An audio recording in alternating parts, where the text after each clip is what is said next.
الحمد لله لا مسجود ولا معبود إلا هو له الكبرياء والجبروت والملكوت لا هية له ولا جهة له ولا كيفية له لا جزء عزب له ولا قسم قسيم له ولا جسم جسيم له الذي لا يتصور ولا يتصور لا يجري عليه زمان ولا يجري عليه مكان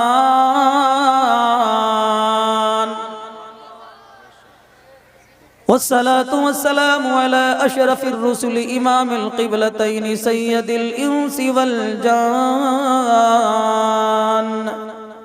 أما بعد فأعوذ بالله السميع العليم من الشيطان اللعين الرجيم بسم الله الرحمن الرحيم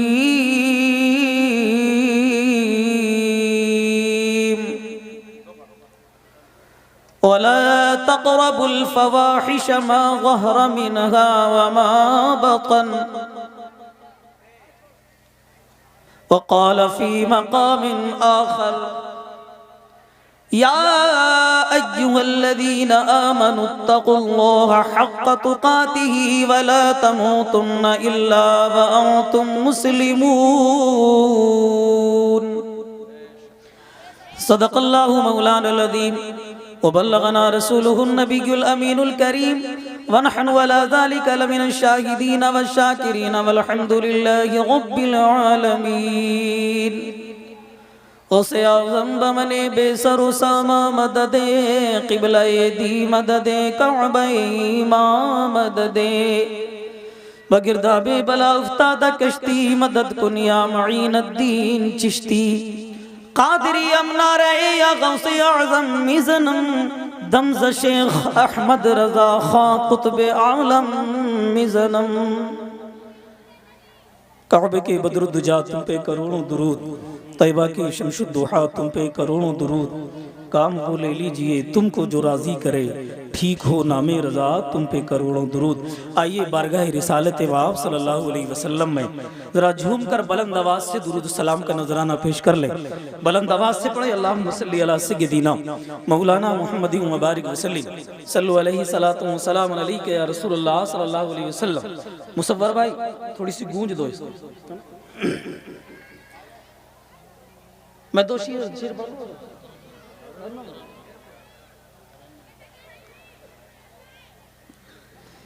کیا بتاؤں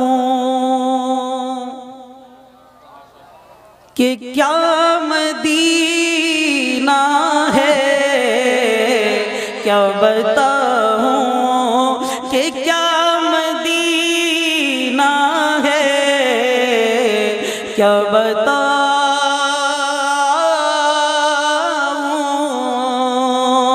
کہ کیا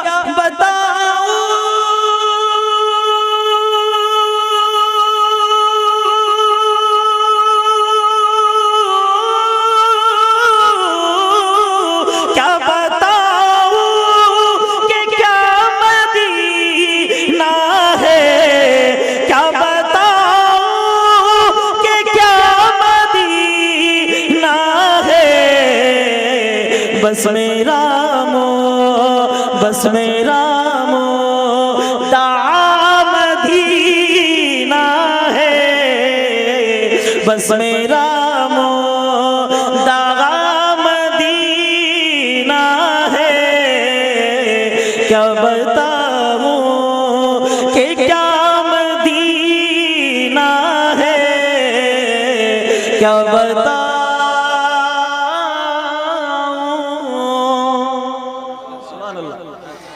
ایک اور شعر پیش کر رہا ہوں کہ دنیا والے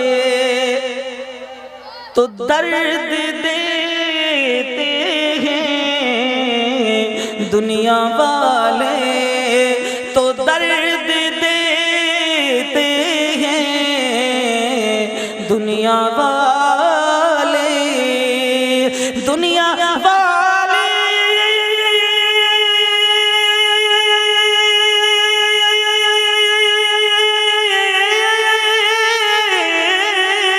دنیا والے تو درد دیتے ہیں دنیا والے تو درد دیتے ہیں درد دل کی دوا مدینہ ہے درد دل کی دوا مدینہ ہے کیا بتاؤں کہ کیا مدینہ ہے کیا بتاؤں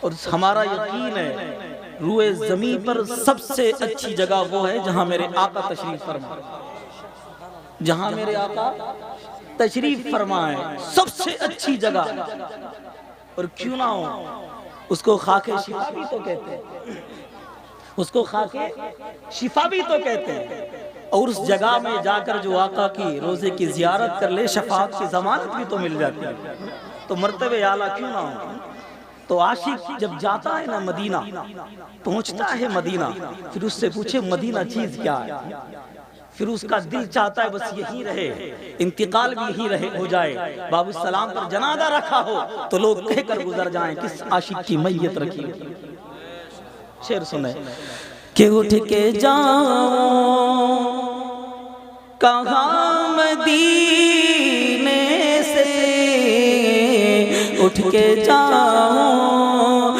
کہاں مدینے سے اٹھ کے جاؤں اٹھ کے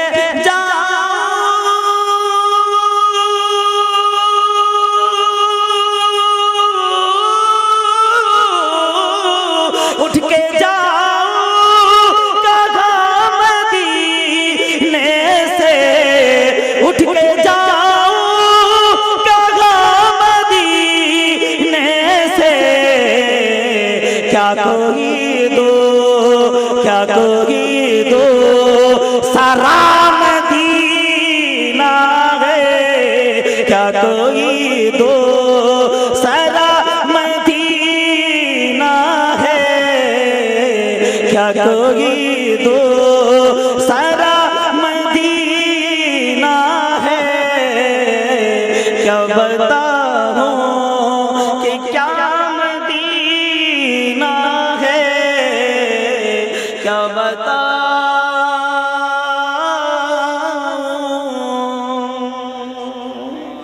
شعر بہت ہے لیکن آخری شعر پہنچا رہا ہوں یہ دھول مت اڑاؤ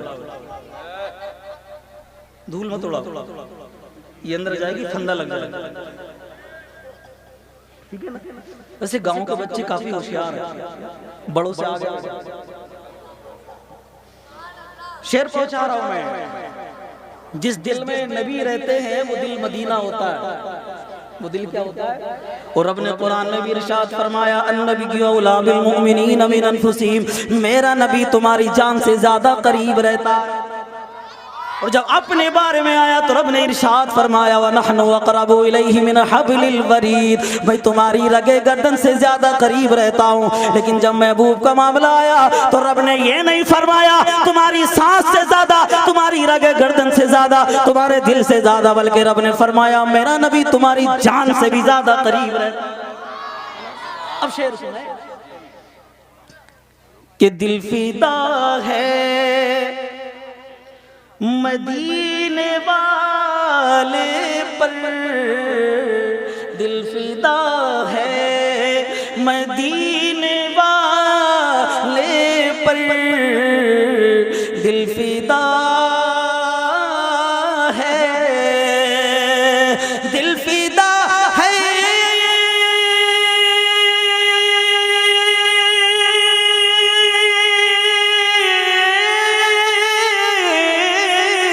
دل فدا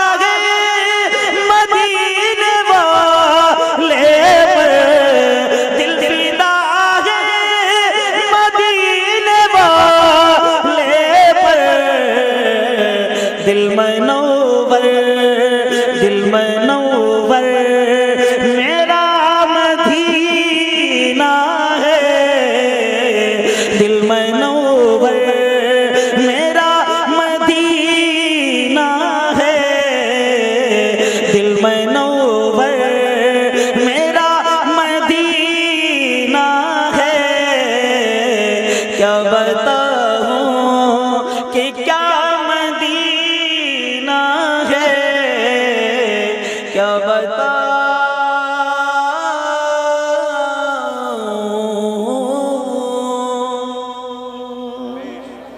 درود پاک پڑھیں صلی اللہ علیہ وآلہ صلی اللہ علیہ وسلم یا رسول اللہ صلی اللہ علیہ وسلم۔ بڑی محنت کی ہے اراکین نے، یہاں کے لوگوں نے، یہاں کی کمیٹی نے الحمدللہ اس محفل کو سجایا، اور اس گاؤں میں ہر سال محفل ہوتی ہے۔ ان کے جذبے کو بھی سلام کرنا چاہیے کہ گاؤں میں ایسی محفلیں ہر محلے میں ہونی چاہیے۔ کیا جس محلے میں، جس گاؤں میں اللہ اور اس کے رسول کا ذکر ہوتا ہے تو پورا سال وہ گاؤں ہو یا محلہ ہو بلاؤں سے محفوظ رہتا ہے۔ کیا رہتا ہے؟ محفوظ رہتا ہے۔ تو قابل مبارکباد ہیں جن لوگوں نے اس یہ قدم کو اٹھایا، اور وہ بھی قابل تعریف ہیں جن لوگوں نے ان کا ساتھ دیا۔ یوں تو پورا گاؤں قابل تعریف ہے، جنہوں نے دامے درہمے قدمے سخنے جس طریقے سے بھی چاہا اس میں حصہ لیا اور اس کو رچایا بسایا۔ اس لیے کہ آج کے دور میں انسان اپنے جسم کو غذا دینے کے لیے، کہ انسان مرکب ہے روح اور جسم سے، میں عناصر اربع کی بات نہیں کر رہا ہوں، ہوا پانی مٹی آگ کی بات نہیں کر رہا ہوں، میں بات کر رہا ہوں انسان مرکب ہے روح اور جسم سے۔ تو جسم کو آدمی غذا دینے کے لیے، آج کل گھر کی روٹی اچھی نہیں لگتی، کبھی بھوجپور، کبھی مراد آباد، کبھی شمع کریم پر، کبھی گلشن کریم پر، اور کبھی ٹھاکر دوارا، کبھی جسپور، آدمی ہوٹل پر روح کو غذا دینے کے لیے جاتا ہے، ہوٹلوں پر کھانے کے لیے اچھی غذا دے دے، کبھی چکن، کبھی مٹن، کبھی بیف، اور مرغی کی تو اتنی ورائٹی ہو گئی ہیں اب سوچ سے بھی باہر ہے، آلو کی بھی اتنی ورائٹی نہیں ہے، اب مرغے کی زیادہ ہوگا۔ لیکن روح جسم کو غذا کے لیے جس طریقے سے آپ نے قدم بڑھا کر ایک گاؤں سے دوسرے گاؤں، ایک گاؤں سے دوسرے شہر، ایک شہر سے دوسرے شہر جانے کی آپ لوگ روز تمنا کرتے ہیں، اور یہاں جسم کو غذا نہیں، خالی جسم کو غذا دینے کے بعد آپ صرف اپنے جسم کو اچھا کر سکتے ہیں۔ جسم کو اچھا کرنے والے لوگ، جسم کو اچھا رکھنے والے لوگ، جسم کو اچھی غذا دینے والے لوگ صرف دنیا میں مرتبے والے ہو سکتے ہیں۔ وقت ان کا سی ایم، وقت ان کو پی ایم سی ایم بنا سکتا ہے، سنتری منتری بنا سکتا ہے، پردھان بنا سکتا ہے، بس اتنے تک ہی محدود رہتے ہیں۔ لیکن قسم خدا کی جب لوگ اپنی روح کو غذا دیتے ہیں، روح کو اچھا رکھتے ہیں، روح کو عشق رسالت کا جام دیتے ہیں، جب لوگ روح کا خیال رکھتے ہیں تو پھر لوگ دنیاوی اعتبار سے اچھے نہیں بلکہ اخروی اعتبار سے بھی اچھے ہوتے ہیں۔ پھر وقت ان کو کسی کو صدیق اکبر بناتا ہے، کسی کو فاروق اعظم بناتا ہے، کسی کو مولا علی بناتا ہے، کسی کو عثمان غنی بناتا ہے، کسی کو 22,000 لشکر کے سامنے سینہ تاننے والا حسین اعظم بناتا ہے۔ اگر اور آگے بڑھے تو کسی کو وقت کا فقیہ امام اعظم ابو حنیفہ بنا دیتا ہے۔ اگر یہی عشق کا جام لوگوں نے پیا تو اور آگے بڑھے تو یہی عشق کا جام کسی کو غوث اعظم بنا دیتا ہے، اور کبھی اور آگے بڑھے تو 90 لاکھ لوگوں کو کلمہ پڑھا کر مسلمان کرنے والا غریب نواز بنا دیتا ہے، اور کبھی وہابیت کا پنجہ موڑنے والا احمد رضا خان بنا دیتا ہے۔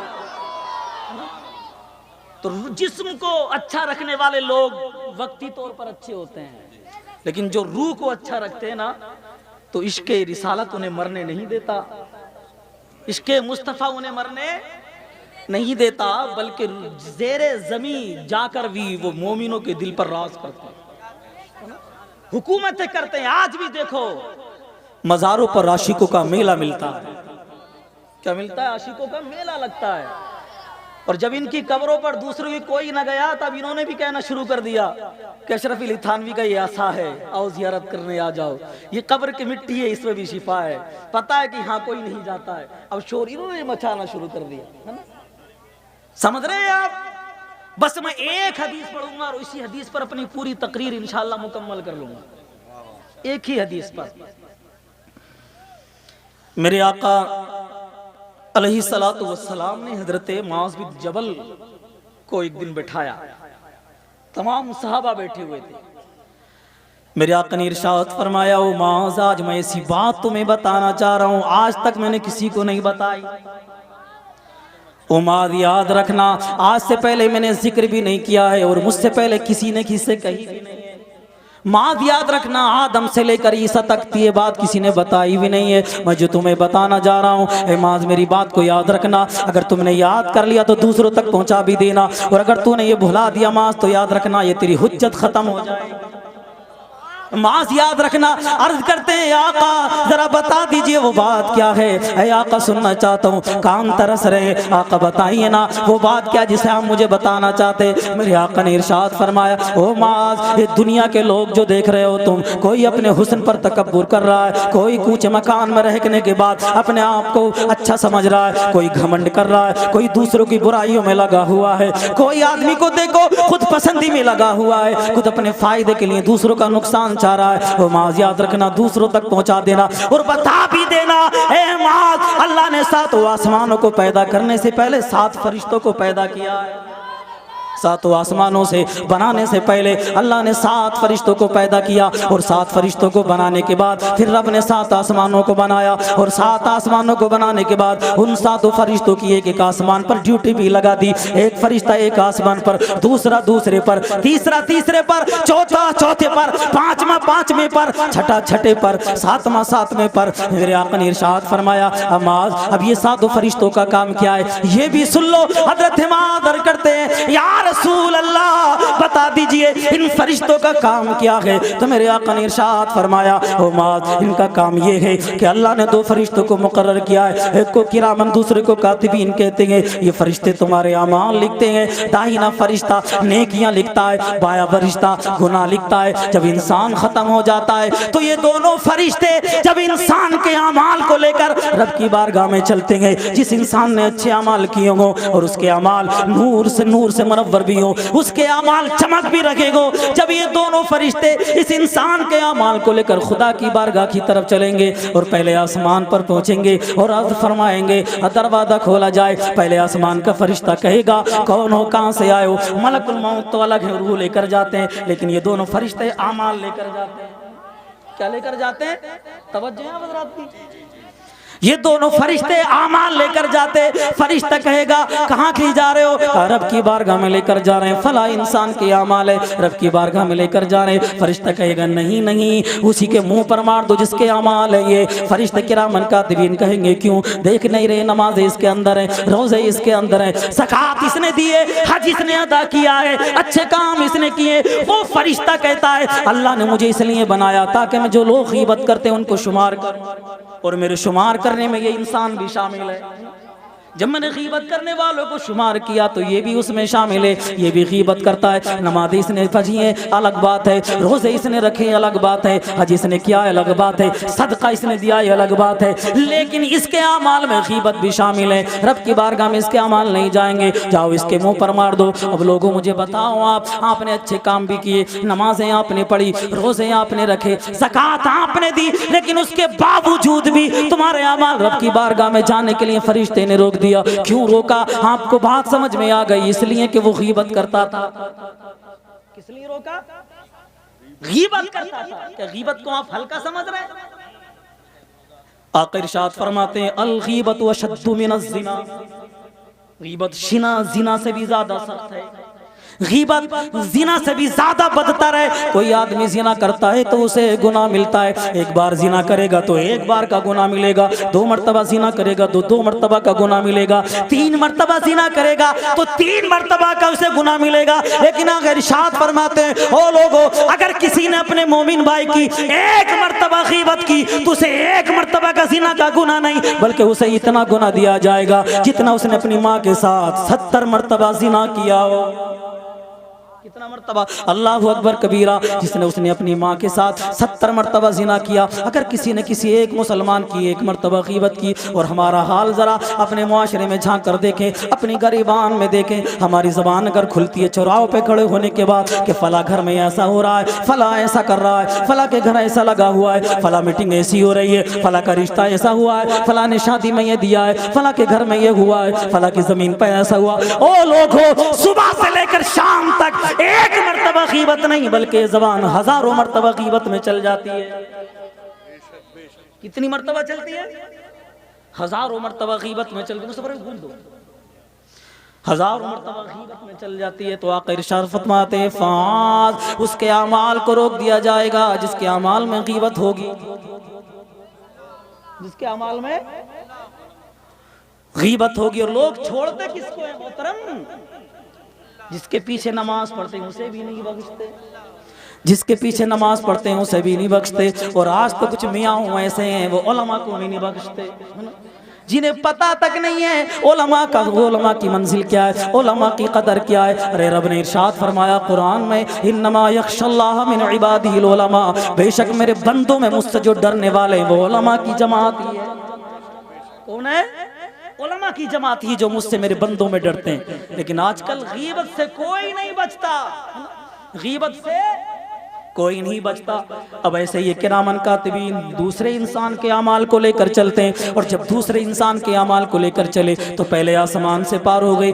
غیبت اس کے اعمال میں نہیں تھی. جب دوسرے آسمان پر پہنچے فرشتے نے دوسرے آسمان کے کہا کہاں لے کر جا رہے ہو؟ کہا رب کی بارگاہ میں لے کر جا رہے ہیں. فرشتے نے کہا نہیں اس کے اعمال رب کی بارگاہ میں نہیں جائیں گے. کہ کیوں نہیں جائیں گے؟ نمازیں یہ پڑھتا تھا، روزے یہ رکھتا تھا، زکوٰۃ یہ دیتا تھا، صدقہ یہ کرتا تھا، تمام چیزیں یہ کرتا تھا، قربانی یہ کرتا تھا، اس کے اعمال رب کی بارگاہ میں کیوں نہیں جائیں گے؟ تو دوسرا فرشتہ کہتا ہے دوسرے آسمان کا او کرامن کاتبین، رب نے ہمیں اس لیے پیدا کیا ہے اور مجھے اس لیے پیدا کیا ہے تاکہ میں خود پسند کرنے والوں کی خود پسندی کو شمار کروں. اور یہ انسان دنیاوی فائدے کے لیے جو کام کرتا تھا دنیاوی فائدے کے لیے کرتا تھا. دنیاوی کام کیا، کسی کو کھانا کھلایا تو دنیاوی فائدے کے لیے، کسی کو چائے پلائی تو دنیاوی فائدے کے لیے، کسی کو اگر گھر میں سونے کے لیے جگہ تھی تو دنیاوی فائدے کے لیے، کسی کی اگر 100 یا 200 روپے یا 1000 روپے کی مدد کر بھی دی تو دنیا کی فائدے کے لیے، رب کی رضا کے لیے کیا ہی نہیں نا. اس لیے اعمال تو اس نے کیے، نمازیں تو ادا کی، زکوٰۃ تو دی، حج بھی ادا کیا، لیکن جو کام اس نے اچھے کیے وہ دنیاوی فائدے کے لیے کیے، اس لیے دنیاوی فائدہ اسے مل گیا. اگر 5000 لوگوں کو کھانا کھلا دیا تو صرف ووٹوں کے چکر میں کھلایا ہے، کسی کی مدد کر دی ہے تو کسی سے فائدہ اٹھانے کے لیے کی ہے، کسی غریب کا سہارا بنا ہے تو اس سے فائدہ حاصل کرنے کے لیے کیا ہے. اس لیے آج اس کے اعمال رب کی بارگاہ میں نہیں جائیں. سن رہے ہیں آپ میری بات کو؟ توجہ ہے آپ کی؟ توجہ ہو تو بتاؤ تو کیا ہو رہا ہے؟ ٹچ کر رکھا گا مصرف بھائی، علاقے کی بے عزتی مت کراؤ. تو دونوں فرشتے کہتے ہیں، پہلے آسمان کا بھی اور دوسرے کا بھی. میرے آقا نے ارشاد فرمایا معاذ اس کے اعمال کو بھی لوٹا دیا جاتا ہے، معاذ اس کے اعمال کو بھی لوٹا دیا جاتا ہے. یاد رکھنا معاذ ایسے انسان جن کے اعمال میں اچھے کام ہوں گے لیکن اگر وہ ان چیز میں شامل ہوں گے تو ان کے اعمال رب کی بارگاہ میں پیش ہی نہیں کیا جائے گا. آج ہمارا حال دیکھیں آپ، خود پسندی اور خود فائدہ لوگوں میں اتنا شامل ہے کہ اگر وہ کسی کی آج کل فاتحہ میں بھی شرکت کرتے ہیں تو اس میں بھی دنیاوی فائدہ ہوتا ہے. اگر کسی کے جنازے میں شامل ہوتے ہیں تو اس میں بھی دنیاوی فائدہ ہوتا ہے. یہ ہمارے حکمراں کا حال ہے. اللہ نے لوگوں کو بڑا بھی بنایا ہے، کسی کو نیتا بھی بنا دیا ہے، کسی کو وقت کا امیر بھی بنا دیا ہے، لیکن اگر یہ لوگ پیسے کے باوجود اگر کسی کی مدد بھی کرتے ہیں تو خدا کی رضا کے لیے نہیں، اپنے فائدے کے لیے کرتے ہیں. کس کے لیے؟ لیکن تم نے تاریخ نہیں دیکھی ہے. او تاریخ الٹو. ایک امیر کا نام ہمارے فاروق اعظم، ایک ہمارے امیر کا نام فاروق اعظم، اور وہ فاروق اعظم جس کی شان بڑی بلند ہے، وہ فاروق اعظم جس کی شان کا عالم یہ ہے، میرے آقا خود فاروق اعظم کے بارے میں ارشاد فرماتے میرے فاروق جیسی جرأت، میرے فاروق جیسی بہادری کسی کی بھی نہیں ہے۔ وہ فاروق کے بارے میں کیا جب امیر المومنین بنے حضرت فاروق اعظم تو کام یہ تھا، آج کل کے وہ امیر نہیں، وہ آج کل کے وہ نہیں جن کو لوگ پاور دینے کے بعد کرسی پر بٹھا دیا کرتے ہیں، وہ تو ظالم ہو جاتے ہیں، اور غریبوں کو دبانا ان کا کام ہوتا ہے، یتیموں کے اوپر ظلم کرنا ان کا کام ہوتا ہے، چہرہ دیکھ کر انصاف کیا جاتا ہے، خاندان دیکھ کر انصاف کیا جاتا ہے، ووٹوں کو دیکھ کر انصاف کیا جاتا ہے۔ اگر کسی غریب کے ساتھ اگر 2 ووٹ ہیں، اگر اس کا حق بنتا ہے تو انصاف اسے نہیں ملے گا، جس کے ساتھ 1000 ووٹ ہوں گے اگر وہ ظالم ہوگا تو انصاف اسے ملے گا۔ یہ ہمارا حال نہیں ہے، یہ ہمارا حال ہے۔ چہرہ دیکھ کر انصاف ہوتا ہے، زمین دیکھ کر انصاف ہوتا ہے، لوگ کا خاندان دیکھ کر انصاف ہوتا ہے، لیکن یہ کون ہے؟ حضرت فاروق اعظم مدینے کی گلیوں میں رات میں گشت کر رہے تھے، آپ کے ساتھ آپ کا ایک غلام جس کا نام اسلم ہی آتا ہے وہ بھی آپ کے ساتھ تھا۔ کیا دیکھا؟ مدینے کی گلیوں میں ایک بوڑھی ہے جو نابینا ہے، اپنی سیڑھیوں پر گھر کی باہر بیٹھی ہوئی ہے، اس کی آنکھوں سے آنسو جاری ہیں۔ حضرت فاروق اعظم نے فرمایا او اسلم ذرا اس سے پوچھو تو صحیح آخرکار اتنی رات میں باہر کیوں بیٹھی ہے؟ حضرت اسلم نے پوچھا او ماں اس رات میں اتنی رات میں تنہا اکیلی اپنے گھر کے باہر بیٹھی ہوئی ہو، بتاؤ تو صحیح معاملہ کیا ہے، آخرکار وجہ کیا ہے؟ وہ بوڑھی عورت نابینا تھی، کہتی ہے تم کون ہو؟ اپنے آگے سے گزر جاؤ، تمہارا کام ہے راستے سے گزرنا، جاؤ راستے سے گزر جاؤ۔ میں تو بیٹھی ہوں کہ اللہ نے ایسے انسان کو امیر بنا دیا ہے جو رویا ہے کہ خبر ہی نہیں رکھتا، جسے پتہ نہیں ہے کون بھوکا مر رہا ہے، کون پیاسا مر رہا ہے، کس کے ساتھ کیا سلوک ہو رہا ہے۔ حضرت اسلم فرماتے او ماں کس کی بات کر رہی ہے؟ وہ بوڑھی کہتی ہے جب سے حضرت صدیق اکبر گئے ہیں وقت کے امیر کو پتہ ہی نہیں ہے کہ رعایا کا حال کیا ہوا ہے، اسے پتہ ہی نہیں ہے حال کیا ہو گیا ہے۔ اسلم نے جب اتنا سنا حضرت فاروق اعظم آگے آئے، اور آگے آنے کے بعد کہا اے بوڑھی ماں چل ہم تیرے ساتھ تیرے گھر میں چلتے ہیں۔ بوڑھی کہتی تمہارا کام کیا ہے میرے گھر میں جانے کا؟ چلے جاؤ باہر کو، نکل جاؤ یہاں سے۔ حضرت فاروق اعظم کہتے ہیں وہاں گھر میں اندر تو جانے دے۔ بوڑھی کو یہ پتہ نہیں یہی فاروق اعظم ہے، یہی وقت کا امیر ہے، لیکن اندر چلے گئے فاروق اعظم، اور فاروق اعظم نے جانے کے بعد کہا ماں اب بتا بات کیا ہے، تیری آنکھوں میں آنسو کیوں ہے، تڑپ کیوں رہی ہے، تو اتنی بیزار کیوں ہے؟ عورت کہتی ہے، وہ بوڑھی عورت کہتی ہے میں وقت کا جو آج امیر بنا ہے نا، جس کو فاروق اعظم کہتے ہیں، جب سے وہ امیر بنا ہے مجھے وقت پر کھانا نہیں ملتا، اسے پتہ نہیں کون بھوکا مر رہا ہے، کون بھوک پیاسا ہے۔ تو فاروق اعظم کہتے ہیں اے ماں اتنی ناراض کیوں ہے؟ ہو سکتا ہے فاروق کو تجھے تیرا علم نہ ہو، اسے پتہ نہیں ہو کہ تو بھوکی ہے، اسے اس چیز کی خبر نہ ہو، تیرے گھر میں کچھ کھانے کے لیے نہیں ہے۔ بوڑھی عورت کہتی ہے اے انسان سن، اگر اسے اس چیز کی خبر نہیں کہ کون اس کی رعایا میں بھوکا ہے کون پیاسا ہے تو اسے منصب سے استعفیٰ دینا چاہیے۔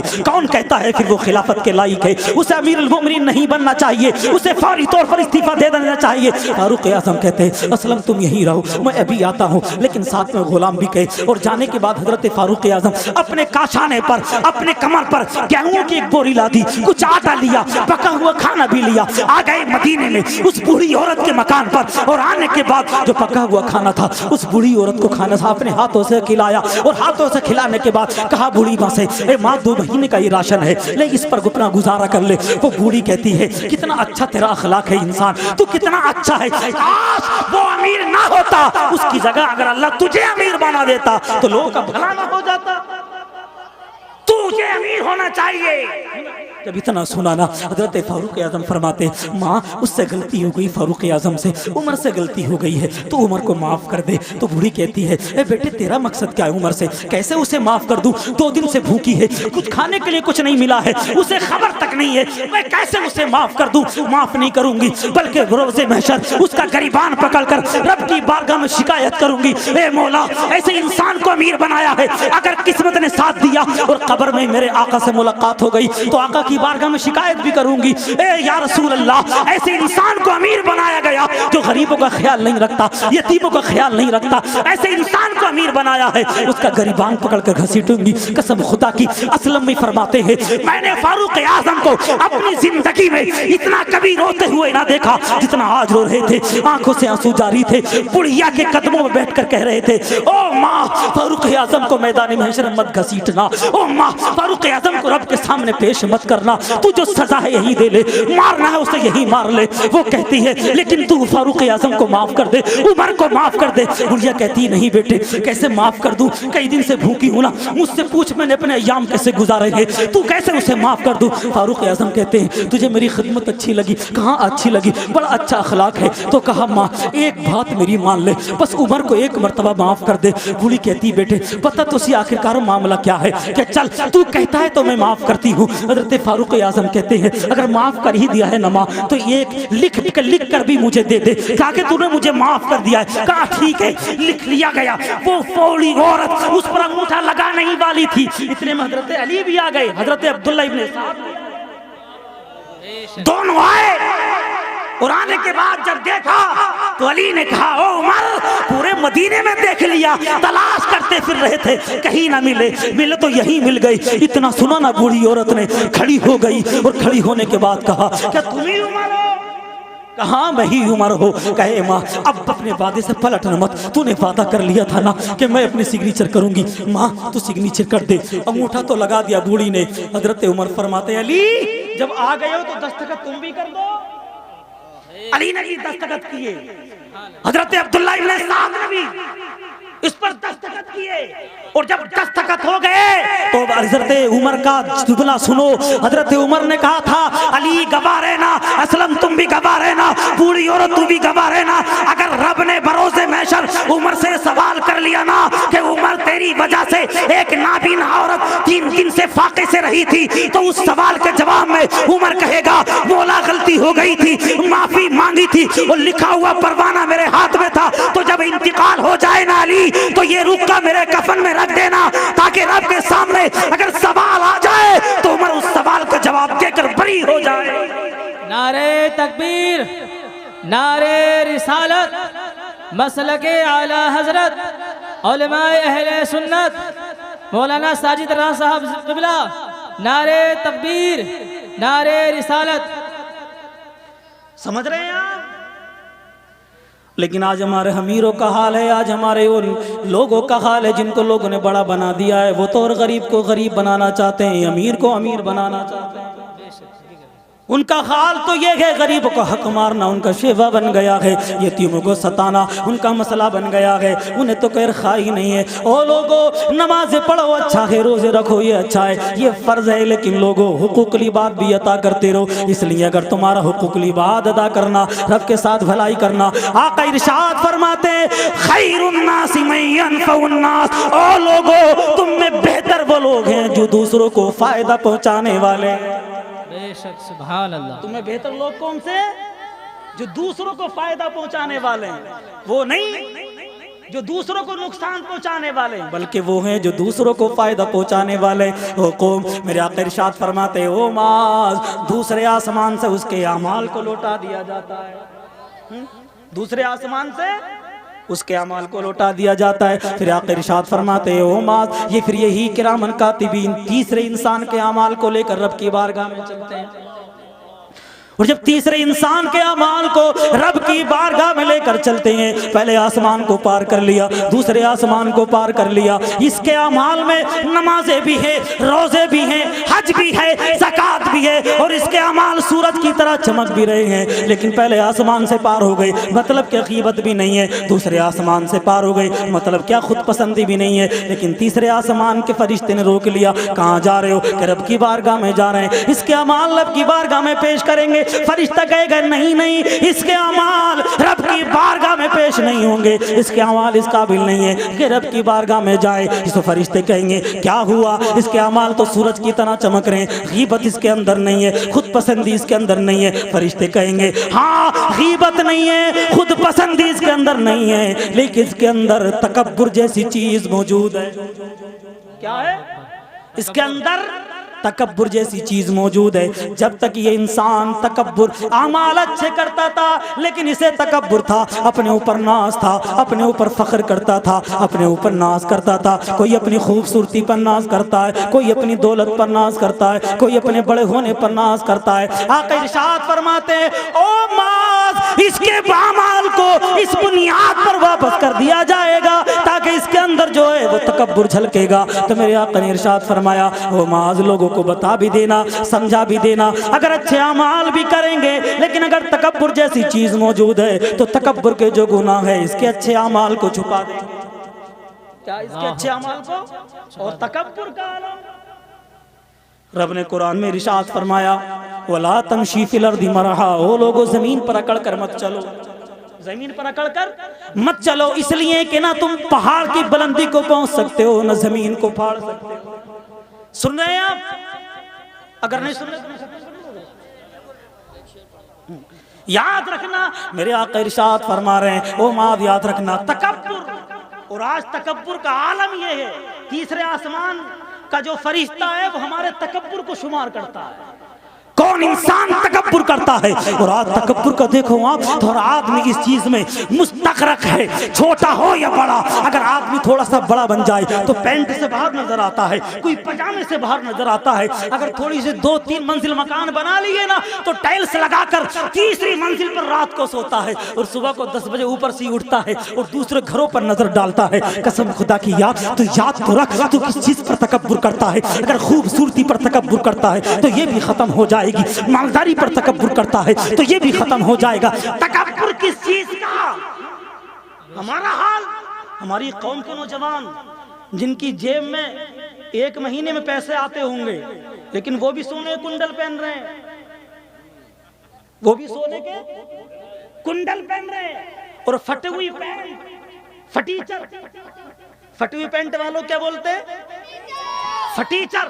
ان کا حال یہ ہے, کچھ آتا ہو یا جاتا ہو نہیں, اگرچہ نہانے کے لیے شیمپو کے لیے پیسے بھی چاہیں اماں سے لیتے ہو, لیکن حال یہ ہے یار قوم کا نوجوان تو قوم کا مستقبل ہے, تکبر کس بات کا کرتا ہے, تو گھمنڈ کس بات کا کرتا ہے. ایک دن تو نے نہیں سنا جب موت آتی ہے تو جوانی میں, ضرور نہیں جوانی میں, کوئی جوان جاتا ہے, کوئی بچپن میں جاتا ہے, کوئی بھولا جاتا ہے. ایک بات اور, اگر ہر نقطے پر میں تبصرہ کروں تو کم سے کم 10 گھنٹے ہوں, لیکن آج سنتا چل, کیا سنتا نہیں سنے, آج قرآن سے چمٹ کر تیری اس تکبر کا فیصلہ بھی کرتے ہیں. رات دن میرے قوم کا نوجوان اگر کھانے کے لیے گھر میں کچھ نہیں ہے صبر کر لیتا ہے, لیکن ہاتھ میں کم سے کم 20,000 کا موبائل تو ہونا چاہیے, کم سے کم ہاتھ میں 50,000 کا آئی فون تو ہونا چاہیے. اور اس میں کرتا کیا ہے, پوری رات کسی کی دیوار پر پیر لگا کر کھڑا ہو جاتا ہے, زنا کے مناظر اس میں دیکھتا رہتا ہے. او لوگوں, یہود و نصارہ کی ایک چال ہے, یہود و نصارہ کی ایک سازش ہے کہ مسلمان کے ایمان کو خراب کر دو, مسلمان کو اپنے اندر اپنے جال میں پھنسا لو.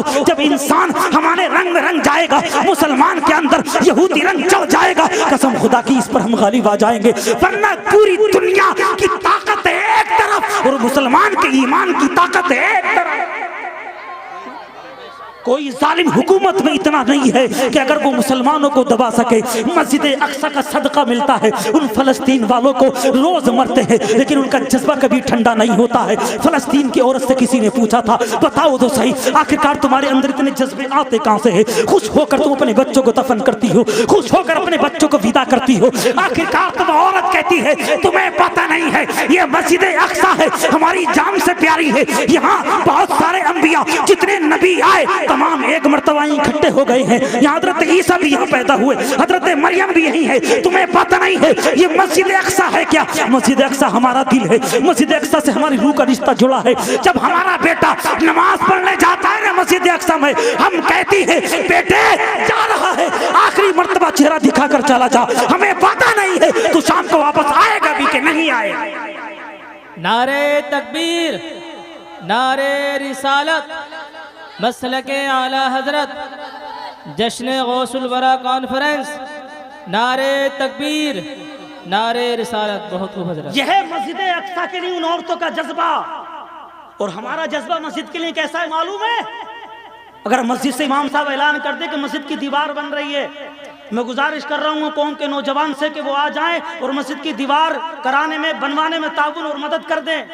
تو ماں کہتی ہے تو ہی رہ گیا تھا اکیلا جانے کے لیے, اور چلے جائیں گے بتیرے. نہیں ہوتا؟ تو ہی تھوڑی ہے، تو اپنے کام پہ جا، اور بہت ہے یہاں۔ لیکن ہے سلام ان کو کہ مسجد اقصی کا جنہیں صدقہ ملتا ہے، جنہیں مسجد اقصی کے ارد گرد کی برکتوں کا صدقہ ملتا ہے۔ سمجھ رہے ہیں آپ؟ لیکن میرے قوم کا نوجوان سب کچھ کر دے گا، ہاتھ میں 20,000 کا موبائل چلائے گا، زنا کے مناظر دیکھیں۔ آج گھروں میں جو نحوستیں آ رہی ہیں نا، گھروں میں جو بیماریاں آ رہی ہیں، اس کی وجہ یہ ہے کہ تمہارے گھروں میں تمہارے بیٹے اور بیٹیاں بھی محفوظ نہیں ہیں۔ اپنے موبائل کو کھول کر فیس بک پر، اس نیٹ پر، یوٹیوب پر ننگی ننگی تصویریں دیکھتی ہیں۔ یہود و نصارہ کی تو عیب ہے یوٹیوب، دیکھو تو اسرائیل سے ہی تو بنا ہوا ہے یہ، اس کا مالک کون ہے؟ اسرائیل کا رہنے والا ہے۔ یوٹیوب اسی نے تو رائج کیا ہے، اس پر ننگی تصویر دیکھتا ہے، اور گھر میں جب ننگی تصویر دیکھی جاتی ہے، جب بے حیائی ہوتی ہے، تو برکتیں کہاں سے آئیں؟ بزرگ کا نام ہے بنی اسرائیل کے ایک حضرت بلم ابن باؤلا، بلم ابن باؤلا، وقت کے ولی کا نام ہے، وقت کے ولی کا نام ہے۔ قوم جبارین پر جب رب نے حکم دیا حضرت موسیٰ کو، موسیٰ جاؤ جب قوم جبارین پر حملہ کرو، قرآن کی تفسیر بیان کر رہا ہوں، ہلکے میں مت لینا۔ رب نے فرمایا موسیٰ جاؤ قوم جبارین پر حملہ کرو۔ حضرت موسیٰ علیہ السلام اپنی قوم کے نوجوانوں کو لے کر قوم جبارین پر جب حملہ کرنے کے لیے نکلے، وہ لوگوں یاد رکھنا رب کا قرآن کہتا ہے تو قوم جبارین بلم ابن باؤلا کے پاس آئی اور آنے کے بعد کہا، او بلم تم تو رب کے ولی ہو، اللہ کے دوست ہو، رب سے تم کلام کرتے ہو، تمہاری رب سے گفتگو ہوتی ہے، چلو چلو آج رب کی بارگاہ میں اتنا کہہ دو کہ رب تبارک و تعالی موسیٰ کو ہلاک کر دے۔ کیا کر دے؟ موسیٰ کو ہلاک کر دے۔ بلم کہتا قوم تو کہہ کیا رہی ہے؟ موسیٰ ایک نبی ہے، موسیٰ ایک نبی ہے، بلم ابن باؤلا کو ایسے کیسے ہو سکتا ہے؟ حضرت موسیٰ علیہ السلام کی قوم جب آئی نا اور بلم سے جب درہم و دنانیر کا لالچ دیا نا، تو بلم ابن باؤلا درہم و دنانیر کے لالچ میں آنے کے بعد کہتا ہے کہ چلو اگر تم کہتے ہو تو میں چلتا ہوں بد دعا کرنے، لیکن یاد رکھنا میری بد دعا ان کے حق میں قبول نہیں ہوگی۔ وہ ایک نبی ہے، کون ہے؟ ایک وہ نبی ہے، لیکن تاریخ شاہدہ اٹھا کر دیکھیں ذرا آپ، جب قوم نے درہم و دنانیر کا لالچ دیا اور بلم چلا اپنی اونٹنی پر سوار ہو کر، تو اونٹنی نے بھی منع کیا، کہتے اونٹنی کہتی بلم کہاں جاتا ہے، یہیں رک جا، تیری دعا قبول نہیں ہوگی جو تو کرنے جا رہا ہے۔ لیکن بلم نے اونٹنی کو وہیں کھڑا کیا، آ گیا پہاڑ پر اور رب کی بارگاہ میں جب عرض کیا مولا تو موسیٰ اور اس کی قوم کو ہلاک کر دے، تو اس کی زبان سے یہ نہ نکلا کہ موسیٰ اور اس کی قوم کو ہلاک کر دے، بلکہ زبان سے نکل گیا مولا تو بلم اور قوم جبارین کو ہلاک کر دے۔ اس کی زبان پر اس کا قبضہ ختم ہو گیا، جو کہنا چاہ رہا تھا نہ کہا، الٹا ہو گیا۔ قوم جبارین کہتی ہے او بلا ہم تجھے کیوں لائے؟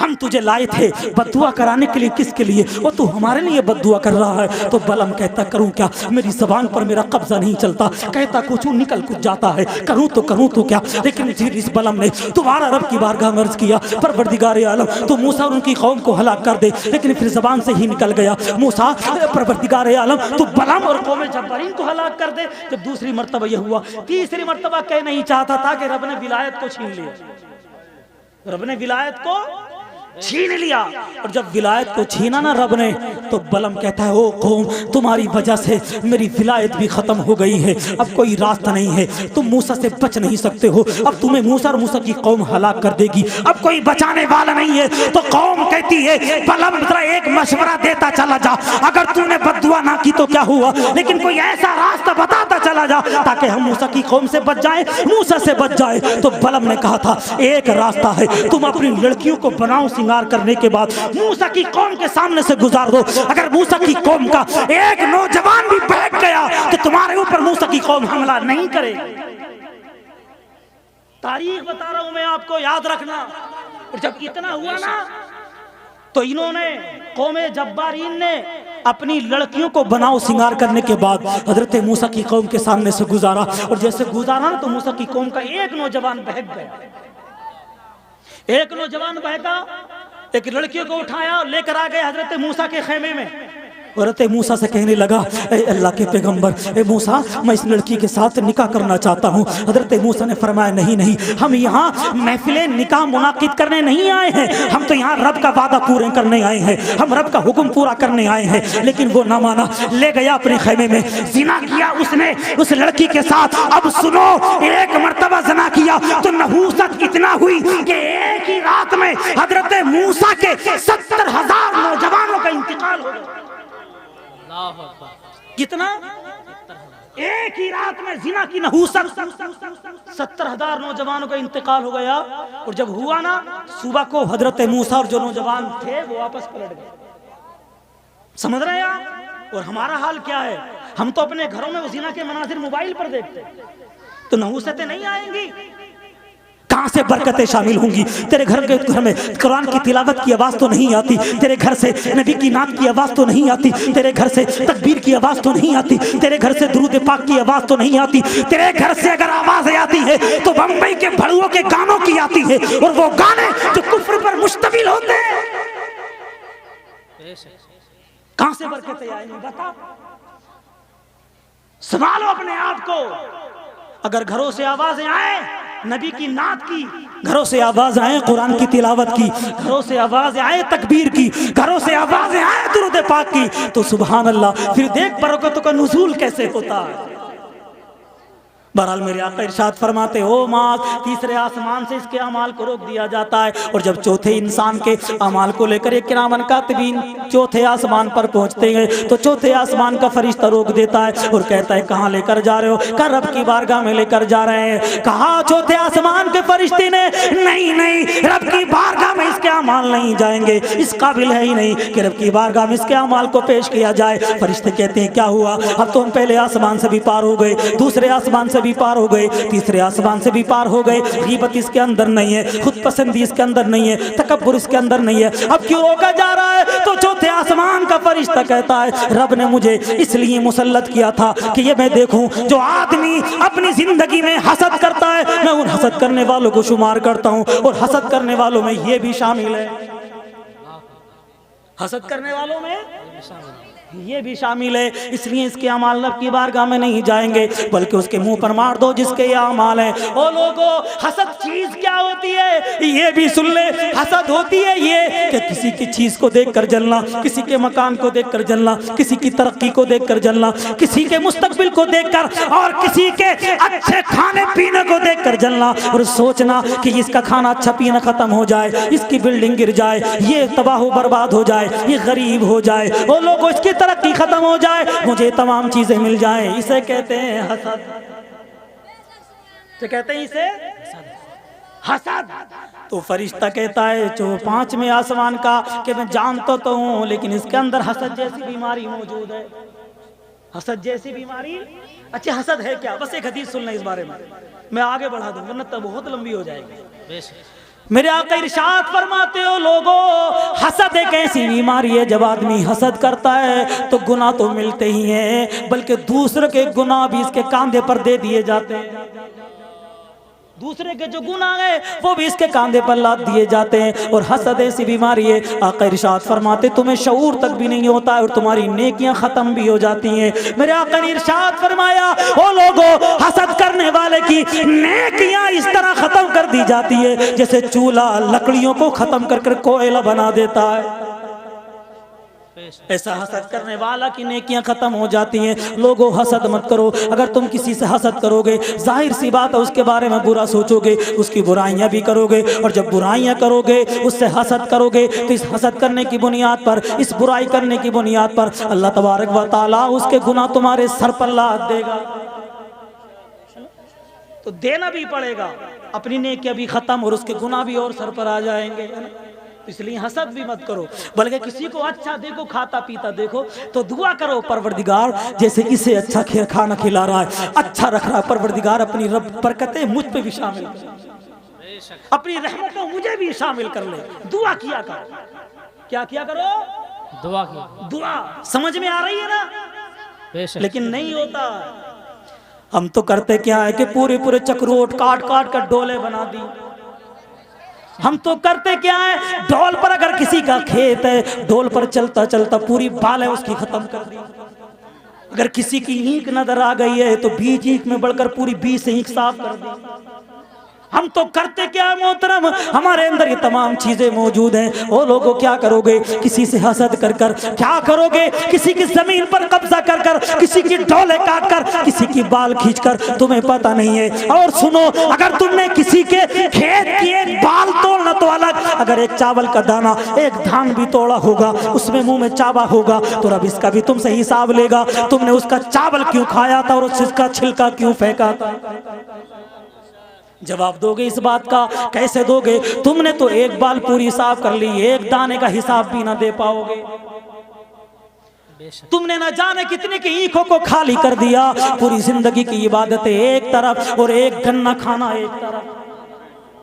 ایک گنا کھانا، ایک گنا کھانا تمہیں چوری کا اتنا مہنگا جائے گا، اتنا مہنگا پڑ جائے گا. پوری زندگی کے اچھے کام، پوری زندگی کی عبادتوں کا ثواب ایک گنے کے بدلے میں اس کو دے دیا جائے گا. ایک گنے کی قیمت نہیں چکا سکتے ہو بھائی، تو چوری تم کرتے کیوں ہو؟ کسی کا پیڑ کاٹتے کیوں ہو؟ کسی کا دھان کھاتے کیوں ہو؟ کسی کا چاول کھاتے کیوں ہو؟ ایک چاول کھانے میں تمہارا پیٹ نہیں بھرے گا، کسی کی فصل برباد کرنے سے تمہیں فائدہ نہیں پہنچے گا. اپنے جانور تم نے چھوڑ دیے، تمہارے جانوروں نے اگر کسی کے کھیت میں اگر منہ مار لیا، اس کو تکلیف پہنچی تو یاد رکھنا جانور نے تمہارے کھایا ہے، لیکن حساب تم سے لیا جائے گا. حساب تم سے لیا جائے گا. اس لیے جانوروں کا مالک تمہیں بنایا ہے، تم نے ان جانوروں کو اتنا چھٹا کی چھوڑ دیا کہ دوسرے کی فصل برباد کر دی. اگر کوئی کہنے کے لیے آ جائے تو لوگوں کے دل اتنے کالے پڑ گئے کہ بے ایمانی کرنے پر، جھگڑا کرنے پر آمادہ ہو جاتے ہیں. کوئی غریب آدمی سے دبا دیتے ہیں، کوئی غریب آدمی تو اسے مار بھی دیتے ہیں. وہ یاد رکھ، تیری طاقت یہیں ختم ہو جائے گی، تیری جرت ختم ہو جائے گی، تیری شہرت و دولت یہیں ختم ہو جائے گی. نہ تیری شہرت تجھے بچا سکتی ہے، نہ تیری دولت تجھے بچا سکتی ہے، نہ تیری طاقت تجھے بچا سکتی ہے، نہ تیرے بیٹے تجھے بچا سکتے. اور قسم خدا کی اگر تو نے کسی پر ذرہ برابر بھی ظلم کیا ہوگا تو ظلم تو کر لے، لیکن ظالم بن کر دنیا سے جائے گا. اور جب ظالم بن کر دنیا سے جائے گا تو رب کی عدالت لگے گی اور تجھ سے حساب لیا جائے گا. اور اس کے بدلے میں جتنے تیرے اچھے کام تھے، نیکیاں تھی، رب تبارک و تعالیٰ تجھ سے لے کر اس کو دے دے گا جس کے اوپر تو نے ظلم کیا ہوگا. آسان سمجھتے ہو؟ کسی کی ڈول کو کاٹنا، کسی کے کھیت میں گزرنا. اگر تم کسی کھیت میں گزرے، اگر ایک پیڑ بھی اگر اس کی کھیت کا تمہارے پیر سے دب گیا اور اس سے فصل نہ ہوگی، دانہ ختم ہو گیا، تو یاد رکھنا اس کا حساب بھی تم سے لیا جائے گا. تو نے کسی کے کھیت میں راستہ کیوں بنایا؟ اس نے اپنی محنت سے سینچا، اسے پانی دیا،